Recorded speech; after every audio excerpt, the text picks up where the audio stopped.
जय Shri Krishna everyone, welcome back to my channel. Friends, आज के इस वीडियो में हम ये जानेंगे कि कार्तिक मास में आपने जो स्नान किया है उसका उद्यापन कब करें, कैसे करना है और क्या क्या चीज़ें हमें लेनी है।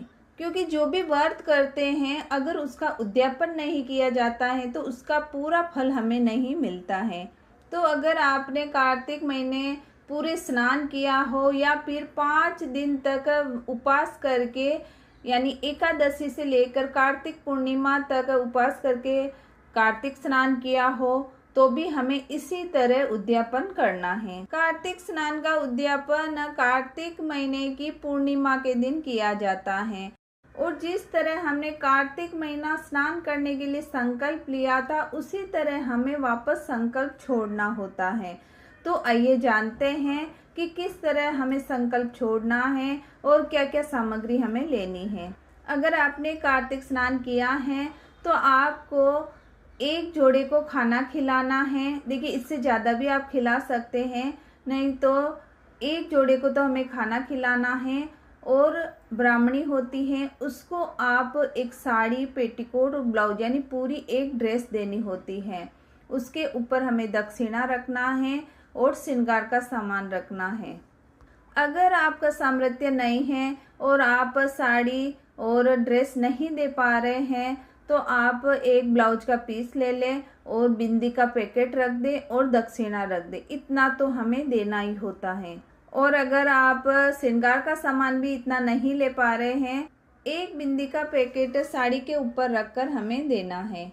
जिसको आप भोजन करने के लिए बुला रहे हैं वो अगर साड़ी की जगह ड्रेस पहनते हैं तो आप ड्रेस भी ले सकते हैं।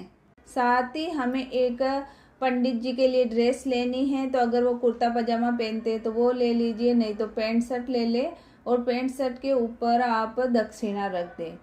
आप चाहें तो यहाँ पर भी 5 वस्त्र रख सकते हैं, रुमाल रख दें, उसके साथ ही आप सॉक्स रख सकते हैं, टॉवल रख सकते हैं। इस तरह करके आप 5 चीज रख सकते हैं। अगर आपका सामर्थ्य नहीं है तो आप एक रुमाल और उस पे दक्षिणा रखकर भी दे सकते हैं। इसके साथ ब्राह्मण और ब्राह्मणी दोनों के लिए आप चप्पल ले सकते हैं। मैंने यहाँ पर लेडीज चप्पल ली है, आप दोनों के लिए ले सकते हैं।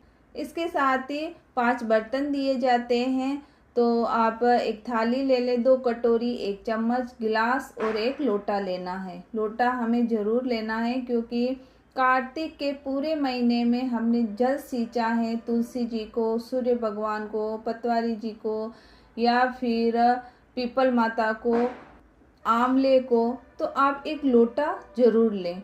अगर आप 5 बर्तन नहीं दे पा रहे हैं, 1 लोटे में गेहूं या चावल भरकर हमें देना है। इसके ऊपर आप दक्षिणा रख दें। आप चाहें तो कार्तिक पूर्णिमा के दिन ऊनी वस्त्र दे सकते हैं, जुराब दे सकते हैं।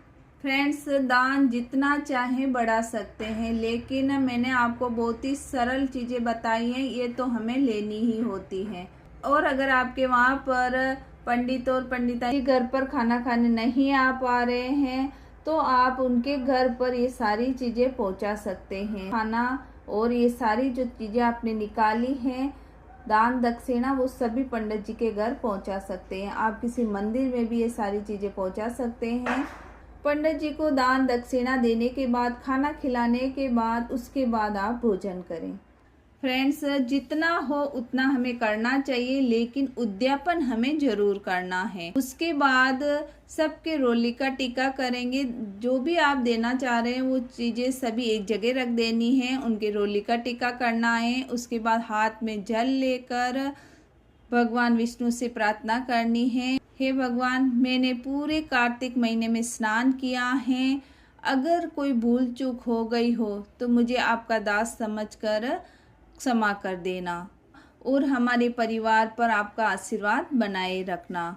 मेरे पास जो भी था वो मैंने आपको समर्पित किया है, इन सभी चीज़ों को स्वीकार करें। तो फ्रेंड्स, इस तरह कार्तिक स्नान का उद्यापन किया जाता है। आई होप मेरी दी गई जानकारी आपके लिए यूज़फुल हो। वीडियो अगर थोड़ा भी यूज़फुल लगे तो वीडियो को लाइक करें, चैनल को सब्सक्राइब करें। मिलते हैं किसी और वीडियो के साथ। जय श्री कृष्णा।